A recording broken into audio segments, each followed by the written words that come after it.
Kozhikode ചൊവ്വാഴ്ചയുണ്ടായ bus അപകടത്തിൽ ഗുരുതരമായി പരിക്കേറ്റ് ചികിത്സയിലായിരുന്ന യുവാവ് മരിച്ചു.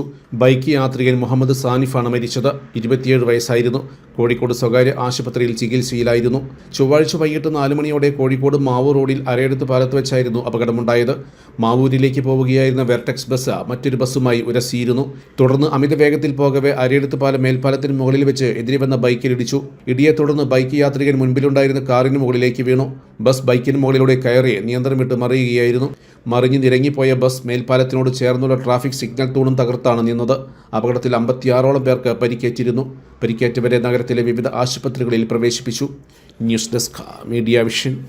ദുബായ് ഗോൾഡ് ആൻഡ് ഡയമണ്ട്സിൽ 18 കാരറ്റ് ലൈറ്റ് വെയ്റ്റ് ഓർണമെന്റ്സുകളുടെ വിസ്മയങ്ങൾ ഒരുക്കി ഫിയോഡിയ ലൈറ്റ് വെയ്റ്റ് കളക്ഷൻസ്. വിവാഹ പർച്ചേസുകൾക്ക് 2.5% മുതൽ പണിക്കൂലി. പഴയ സ്വർണ്ണാഭരണങ്ങൾ മാറ്റിയെടുക്കുമ്പോൾ വിലയിലോ തൂക്കത്തിലോ കുറവ് വരാതെ മുഴുവൻ തുകയും സ്വന്തമാക്കാം. കുട്ടികൾക്ക് സൗജന്യമായി കാതുകുത്തിയും നൽകുന്നു. ഏറ്റവും കുറഞ്ഞ പണിക്കൂലിയിൽ ആഭരണങ്ങൾ സ്വന്തമാക്കുവാൻ നിങ്ങളെ സ്വാഗതം ചെയ്യുന്നു. Dubai gold and diamonds, pride of generations, Perinthalmanna road, Valanchery.